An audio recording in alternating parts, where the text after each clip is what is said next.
तो आदाब, नमस्कार, गुड इवनिंग, सत श्री अकाल। एक बार फिर आप तमाम लोगों का स्वागत है क्राइम तक की कहानी के इस एपिसोड में। उम्मीद है पूरी फैमिली अच्छी होगी। आज शूट के सिलसिले में मैं दिल्ली से बाहर हूँ और इस वक्त पटना में हूँ और पटना से ही आपको आज की ये कहानी सुना रहा हूँ। कल तक हूँ, फिर कल रात तक या परसों मॉर्निंग में लौट जाऊँगा दिल्ली। तो एक पुरानी कहावत है, अब पता नहीं आज के इस दौर में जब क्राइम का ट्रेंड और बाकी चीज़ें बदल रही हैं, अब वो कितना अभी भी फिट बैठता है या नहीं बैठता है। क्योंकि अगर मुझसे पूछे तो अब क्राइम के और भी बहुत सारे रीज़न और बहुत सारी वजह हैं, लेकिन पुराने दौर से सदियों से ये बात कही चली आ रही है, मुहावरा है कि हर जुर्म के पीछे तीन चीज़ें होती हैं। ज़र यानी दौलत, जोरू यानी वाइफ बीवी, और ज़मीन यानी प्रॉपर्टी। तो हर क्राइम के पीछे यही कहा जाता था कि यही तीन चीज़ें होती हैं, ज़र, जोरू और ज़मीन। आज के बदलते वक्त में शायद इसमें बहुत सारी और चीज़ें जुड़ गई हैं जो ज़र को भी अलग कर देते हैं, जोरू को भी अलग करते हैं और ज़मीन को भी। उसके अलावा भी बहुत सारी वजहें हैं क्राइम की। तो बदलते वक्त के साथ क्राइम की वजहें भी बदल रही हैं। ये मैं इसलिए कह रहा हूँ कि आज की जो कहानी है, मुंबई की ये कहानी इंसानी सोच का एक और नमूना है कि इंसान कैसे हवस में, लालच में अंधा होता है और वो कुछ कर बैठता है जिसके बारे में शायद उसे बाद में पछतावा हो। मुंबई के सांता क्रूज के एक पॉश एरिया में एक फैमिली रहा करती थी। फैमिली के मुखिया थे कमल कांत शाह।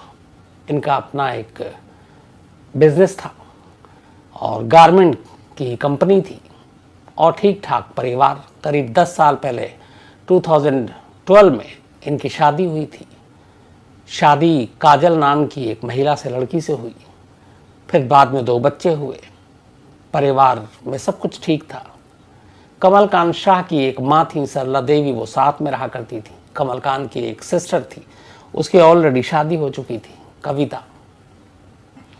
तो ये परिवार सांता क्रूज में रहा करता था। धीरे धीरे वक्त बीता, बच्चे भी अब बड़े हो गए, 8-9 साल के। वक्त के साथ अब पति पत्नी के रिश्तों में थोड़ी कड़वाहट और खटास आने लगी। फिर आए दिन झगड़ा होने लगा। इस साल की शुरुआत में 2022 के झगड़ा इतना बढ़ा कि काजल जो है अपने दोनों बच्चों को लेकर अपने मायके चली गई। कमलकांत को उसने छोड़ दिया। अब कमलकांत यहाँ अकेले, लेकिन कमलकांत के पास पैसे थे, दौलत थी। थोड़े दिनों के बाद काजल को एहसास हुआ कि पति को छोड़कर बच्चों को साथ लाने के बाद शायद उनकी परवरिश अच्छे से नहीं हो रही है। परवरिश के लिए पैसे चाहिए और पैसे पति के पास। तो काजल ने समझौता किया और वापस जून में एक बार फिर अपने पति के पास अपने बच्चों को लेकर लौट आई। जून में घर आई, सांता क्रूज में रहने लगी। अब सब कुछ ठीक चल रहा था।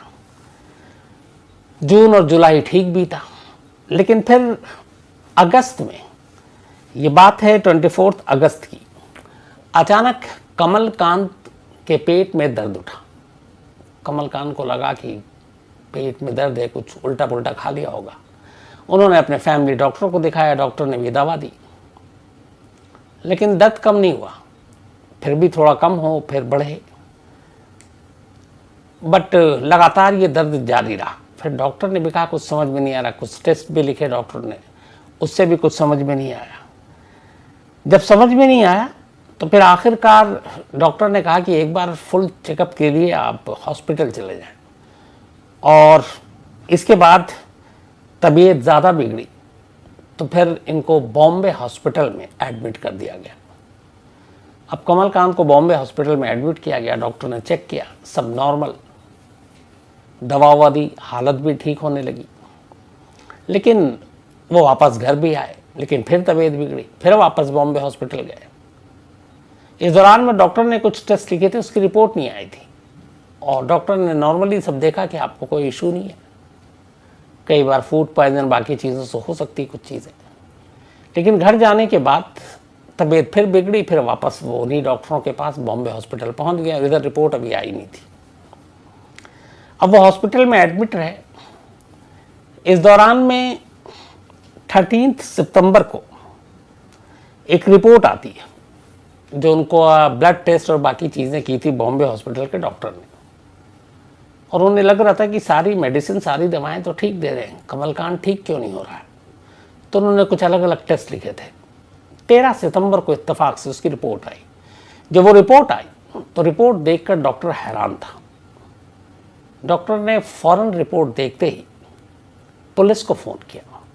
डॉक्टर ने पुलिस से कहा कि एक पेशेंट है जिसका नाम है कमलकांत शाह, हमारे यहाँ एडमिट है और उसकी एक रिपोर्ट आई है। वो रिपोर्ट हमें हैरान कर रही है, मामला कुछ गड़बड़ है, आप इसकी जांच कीजिए।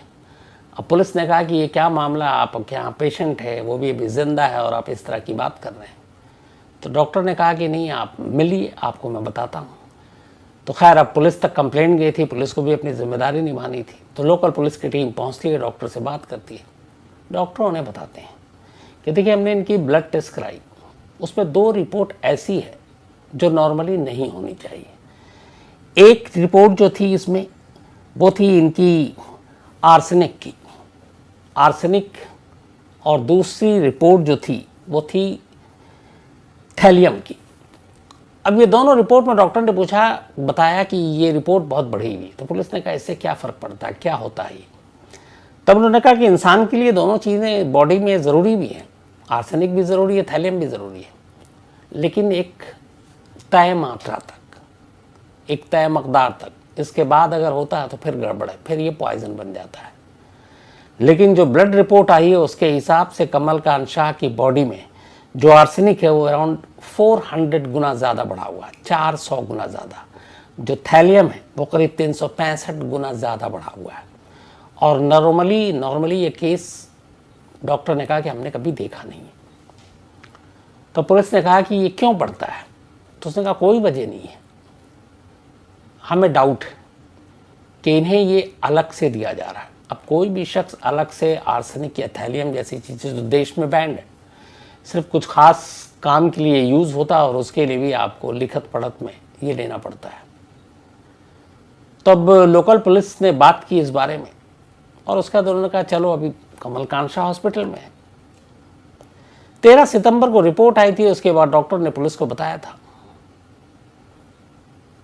इस रिपोर्ट के आने के ठीक 6 दिन के बाद 19 सितंबर कमलकांत शाह की मौत हो जाती है उसी बॉम्बे हॉस्पिटल में। अब जब मौत हुई तो डॉक्टर ने उसी पुलिस को वाले को बताया कि मैंने आपको उनकी रिपोर्ट बताई थी, मुझे कोई डाउट था, उस पेशेंट की मौत हो गई है। अब पुलिस वालों के कान खड़े हुए हैं। उनके आला अफसरों ने कहा कि देखो ये टेक्निकल मैटर है, समझ नहीं पाएंगे। तो फिर मामला क्राइम ब्रांच यूनिट 9 को सौंप दिया गया कि आप इस मामले की तफ्तीश कीजिए। अब इधर बॉडी ले जाई गई, पोस्टमार्टम हो चुका था और पोस्टमार्टम रिपोर्ट में मौत की वजह यही है कि इस कमलकांत के शरीर में आर्सेनिक और थैलियम, इनकी मात्रा तय मात्रा से 400 और 300, 350 गुना से ज़्यादा थी और ये वैसे पैदा हो नहीं सकती बिना बाहरी किसी शख्स के दिए हुए। अब क्राइम ब्रांच यूनिट 9 ने मामले की तफ्तीश शुरू की। तो सबसे पहले पूरे फैमिली से पूछताछ की, फैमिली बैकग्राउंड चेक किया। तो पता चला कि 2012 में कमलकांत शाह की काजल से शादी हुई थी। ये एक अरेंज मैरिज थी। लेकिन जो पुलिस वालों को सबसे बड़ी चीज पता चली वो ये कि अगस्त में ही 19 सितंबर को मौत हुई है कमलकांत शाह की। अगस्त में ही कमलकांत शाह की मां सरला देवी की भी मौत हो चुकी थी। तो जब पूछा गया उनकी बेटी से कि उसकी मौत कैसे हुई, कविता से, तो उसने कहा कि ठीक भैया की तरह मेरी माँ को भी अचानक पेट में दर्द उठा था। उसके बाद वो उसे हॉस्पिटल ले गए थे, कोकिला बेन हॉस्पिटल में एडमिट कराया था और वहाँ डॉक्टरों ने चेक किया, लेकिन टेस्ट वेस्ट ऐसा कुछ हुआ नहीं और इत्तेफाक से इतना मौका भी नहीं दिया सरला देवी जी ने और उनकी मौत हो गई। तो लगा एक तो उम्र बुजुर्ग, कोरोना काल में बहुत सारी चीज़ें हो रही, तो शायद उसका कोई साइड इफेक्ट हो। तो घर वालों ने सब्र कर लिया और सरला देवी की मौत को एक आम मौत मानकर खामोश हो गए। अब जब पुलिस ने जांच की और ये बात सामने आई कि अगस्त में ही, यानी कि कमलकांत की मौत से महीने भर पहले उनकी मां की डेथ हो चुकी है, तो क्या इन दोनों मौत में कोई रिश्ता है? अब पुलिस को इस सवाल का जवाब ढूंढना था, और रिश्ता है तो वो कौन शख्स है? अगर ये दोनों चीजें दी जा रही आर्सेनिक और थैलियम, तो कौन है ऐसा? पुलिस ने बहन से बात की। बहन ने कुछ चीजें बताई। उसने कहा कि हाँ, दोनों पति पत्नी में अक्सर झगड़ा होता था, लेकिन जब वो जून में लौट कर आई और उसके बाद से ही जुलाई और अगस्त, अगले 2 महीने में ही भाई की तबीयत बिगड़ने लगी। उनके पेट में दर्द होता, पहले भी होता घर में, पर वो आमतौर पर पेट दर्द और ये हम लोग एक मामूली चीज़ समझकर पहले खुद ही कुछ छोटी मोटी दवा ले लेते हैं। वही कमलकांत ने किया, लेकिन उनकी बहन को ये बात मालूम थी। उन्हें भी लगा था इतना सीरियस नहीं है, लेकिन सितंबर में जब ज़्यादा फिर चीज़ें बिगड़ी तब हॉस्पिटल में एडमिट करना पड़ा। तो उन्होंने कहा कि जब भाई एडमिट थे तब अक्सर उनकी जो भाभी थी वो भाई की प्रॉपर्टी, इंश्योरेंस की पॉलिसी के पेपर और रकम, बिजनेस, इन चीज़ों के बारे में पूछताछ करती थी। तो मुझे बड़ा अजीब लगता था कि जिस औरत का पति हॉस्पिटल में एडमिट है, जो इतना परेशान है, इतना दर्द झेल रहा है, उसकी वाइफ के माथे पर उसको लेकर कोई शिकन नहीं है, बल्कि वो तो उसकी प्रॉपर्टी, बिजनेस, इंश्योरेंस, इन चीज़ों के बारे में पता कर रही है। अब जब पुलिस को ये पता चला तो पुलिस को लगा कि शायद कुछ मामला गड़बड़ है। अब पुलिस ने कहा कि वो काजल की कुंडली खंगालेगी। इसके बाद अब काजल की कुंडली खंगालनी शुरू की गई। काजल के सारे मोबाइल के कॉल डिटेल निकाले गए। जब काजल के कॉल डिटेल निकाले गए, फिर पुलिस ने कहा कि उस कॉल डिटेल में अभी तक कोई ऐसी चीज़ नहीं मिल रही थी। एक नाम आ रहा था, लेकिन वहाँ पे पुलिस को डाउट नहीं हो रहा था, उसकी कुछ और वजह थी, आगे बताऊंगा। लेकिन पुलिस के दिमाग में यह था कि अगर एक शख्स को घर के अंदर आर्सेनिक और थैलियम की मात्रा दी जा रही है, तो डॉक्टर ने बताया था कि कैसे दी जा सकती है, तो खाने और पीने की चीज़ में ही मिलाकर दी जा सकती है। उसकी वजह यह है कि थैलियम और आर्सेनिक दोनों ऐसी चीज़ें हैं जिनका अपना कोई रंग नहीं होता। जिस चीज़ में इनको मिला दो, जैसे पानी है, पानी का अपना रंग नहीं होता, तो उसी में घुल मिल जाते हैं और इनका अपना कोई निशान नहीं छोड़ते। इनका कोई स्वाद नहीं होता इन दोनों चीज़ों का, थैलियम और आर्सेनिक का, कि आप किसी चीज़ में मिलाओ और सामने वाला कहे कि अजीब सा टेस्ट आ रही है, तो बेस्वाद है, कोई स्वाद नहीं, कोई रंग नहीं। तो आप बड़ी आसानी से इसको खाने में, जूस में, चाय में, कॉफ़ी में, ड्रिंक में, कोल्ड ड्रिंक में मिला सकते हैं। तब जब ये पुलिस को पता चला तो पुलिस ने कहा कि अब खाना तो घर में बनता होगा, 2 बच्चे भी हैं, पत्नी भी है, माँ भी थी उस वक्त, और अगर ये मिलाया जा रहा घर के अंदर, तो सिर्फ कमलकांत पे कैसे असर, बाकी फैमिली वाले कैसे बच सकते हैं? तो पुलिस ने सबसे पहली एक चाल चली। उसने कहा काजल से कि एक काम करते हैं, आपका भी हम लोग ब्लड टेस्ट कराते हैं, क्योंकि ये डॉक्टर ने बताया और हो सकता है कोई आपके परिवार का दुश्मन हो जो ऐसी चीज़ें डाल रहा हो। तो अगर आप में भी है एक, तो आपकी सेफ्टी भी हो जाएगी और हमें पता भी चल जाएगा। लेकिन काजल ने साफ मना कर दिया। उसने कहा मैं ये टेस्ट नहीं कराऊंगी। यहाँ से पुलिस का माथा ठनका और पुलिस को कुछ डाउट हुआ। अब पुलिस ने पूरा अपना जो मामला था वो सारा काजल के इर्द गिर्द घुमा दिया। अब पुलिस ने उसके सारे कॉल डिटेल दोबारा से चेक किए। जब दोबारा से चेक किए तो ऐसा कोई नंबर नहीं मिला जिससे कोई शक हो, लेकिन एक नंबर मिला। लेकिन उस नंबर पे ये भी था कि ऑलरेडी कमलकांत के भी नंबर चेक किए, उसमें भी वो नंबर था। तो पता चला कि काजल इधर काफ़ी बात करती थी। जिस शख्स का नंबर था उस शख्स का नाम था हीरेन,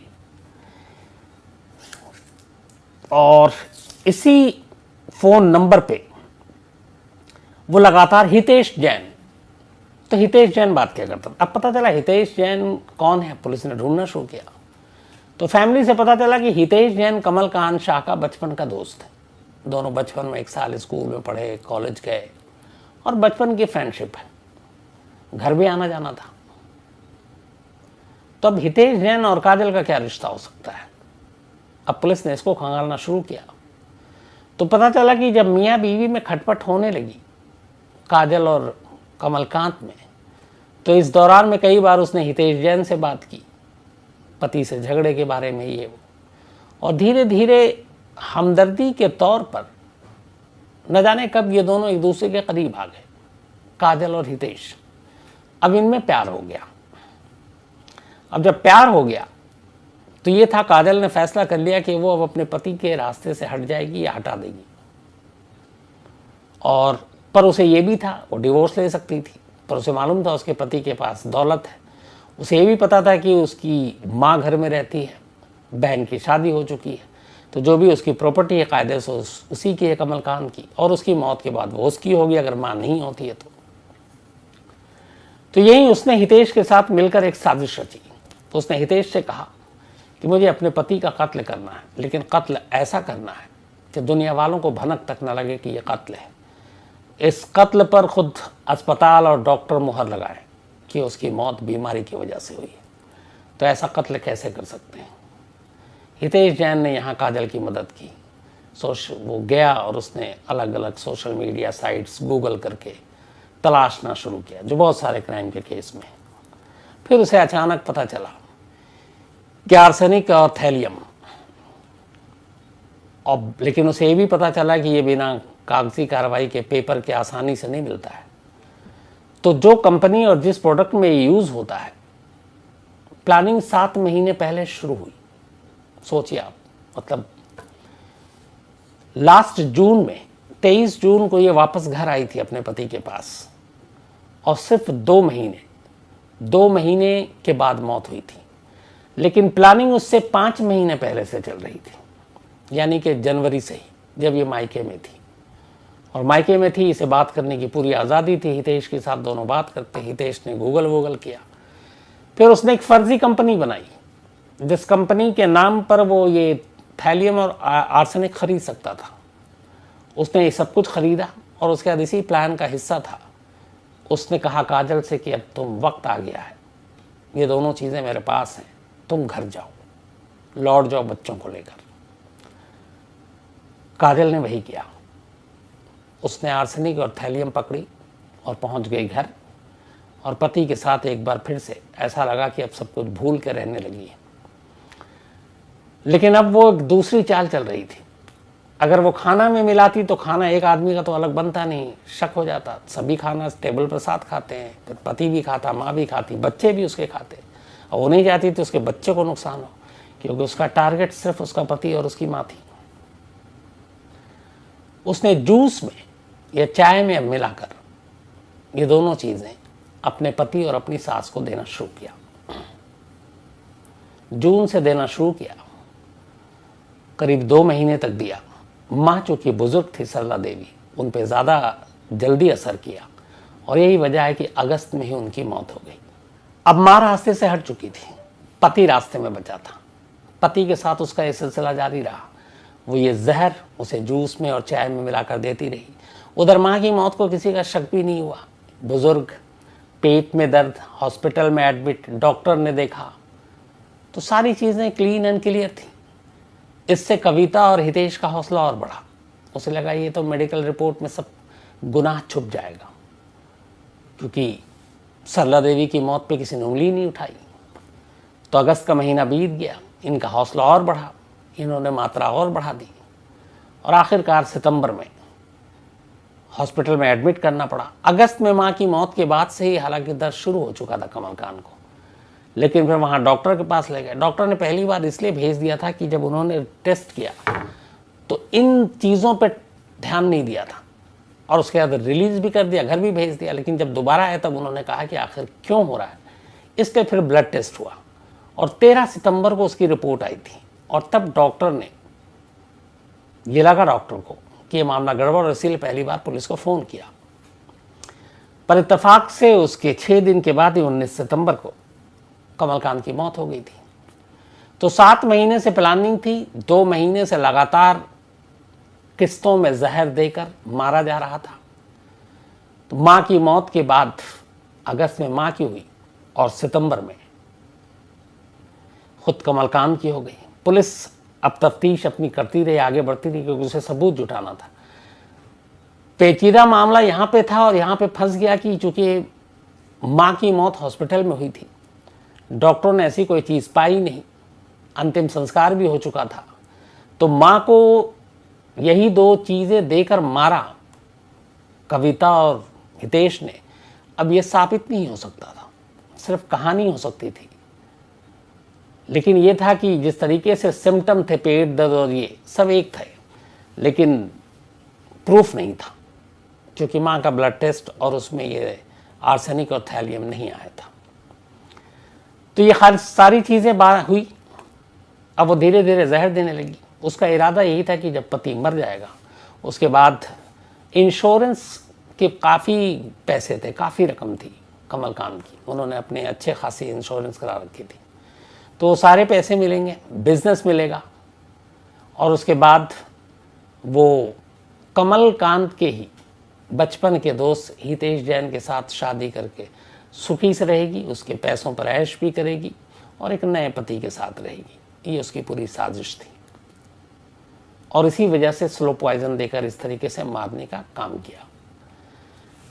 प्लानिंग पूरी की थी, लेकिन वही है कि और मां की मौत से हौसला भी बढ़ा था सरला देवी की, लेकिन उसे ये मालूम नहीं था कि ब्लड टेस्ट में ये पकड़ में आ जाएगा और डॉक्टरों को ये फौरन पता चल जाएगा कि ये मामला क्या है, क्योंकि ये दोनों चीज़ें बॉडी में ज़रूरत से ज़्यादा मात्रा में बरामद होने का मतलब ही यही है। कई बार ऐसी कुछ बीमारियों में ये घट पड़ जाती है, लेकिन जिस तरीके से इस रिपोर्ट में आई थी 400 गुना एंड 365 गुना, वो डॉक्टरों को भी चौंका रही थी। और उस डॉक्टर ने अक्लमंदी दिखाई, उन्होंने पुलिस को कांटेक्ट किया और फिर पोस्टमार्टम रिपोर्ट ने मौत की वजह बता ही दी। तो ये सारी चीज़ें अब सामने थी। दोनों को पुलिस ने आखिरकार 3 दिसंबर को गिरफ्तार किया। मौत 19 सितंबर को ही थी, लेकिन उसके बाद भी पुलिस के पास चूंकि प्रूफ सबूत कुछ नहीं था, लेकिन फिर इन दोनों को आखिरकार गिरफ्तार किया गया। और गिरफ्तार करने के बाद इन दोनों ने इकरार जुर्म कर लिया। कविता ने अपना जुर्म मान लिया, हितेश जैन ने अपना जुर्म मान लिया। हितेश के घर से पुलिस को वो सारे गूगल और वो सारे उन्होंने रिट्रीव किया, जो वो लगातार कई महीने तक सर्च करता रहा था कि कैसे थैलियम और आर्सेनिक के ज़रिए जान लेनी है। तो वो एक प्रूफ है, एक सॉलिड प्रूफ है, डॉक्टर की रिपोर्ट एक सॉलिड प्रूफ है। बहुत मुमकिन है कि इस मामले में दोनों को कड़ी सज़ा हो, लेकिन सरला देवी की मौत में इन दोनों को कितनी सज़ा मिलेगी ये कहना मुश्किल है, इसलिए कि उसका कोई सबूत नहीं है। हाँ, ये है कि दोनों को एक साथ दे रही थी, वो सारी कहानियाँ तो हैं, लेकिन सबूत नहीं है। अब ये पुलिस का काम है कि इन दोनों केस को कैसे रिलेट करे, और एक नहीं 2 मर्डर के लिए इन दोनों को कसूरवार ठहराए। हालांकि कानून में एक कत्ल के लिए भी मैक्सिमम फांसी और उम्र कैद ही है, और 2 कत्ल के लिए भी इतनी सज़ा, क्योंकि सज़ा तो आप 2 बार फांसी तो दे नहीं सकते। तो दोनों इस वक्त पुलिस कस्टडी में है और पुलिस उनसे पूछताछ कर तमाम सबूतों को इकट्ठा करने की कोशिश कर रही है। तो शुरुआत जो मैंने की थी ज़र, जोरू और ज़मीन, इस कहानी में कम से कम ये चीज़ें ज़रूर आती हैं। ज़र है, लेकिन यहाँ पर जोरू यानी वाइफ के लिए जुर्म नहीं, बल्कि खुद वाइफ जुर्म कर रही थी। इंसानी लालच का कोई अंत नहीं है, और जिस तरीके से कई बार ये साजिश रची जाती है, सोचा जाता है कि सारे पैसे ज़िंदगी ऐश करेंगे। अब सोचिए, बाप का साया छीन लिया एक माँ ने दोनों बच्चे का, अब माँ जेल में रहेगी। एक तरह से दोनों बच्चे अनाथ हो गए, क्योंकि इस जुर्म के लिए माँ को कम से कम उम्र कैद से कम सज़ा नहीं मिलेगी, मिलनी भी नहीं चाहिए। और पिता अब रहा नहीं, तो अब ये बच्चे किसके आश्रय रहेंगे, और उनकी दादी को भी पहले ही मार दिया है। तो अफसोस होता है, सारी चीज़ें, सारी लालच सब यहीं रह गई। अब हिस्से में आई तो सिर्फ जेल की सलाख है। तो आज कहानी में इतना ही। अब आपसे मुलाकात होगी कल रात 9 बजे किसी नई कहानी के साथ। तब तक अपना ख्याल रखिएगा। Thank you very much.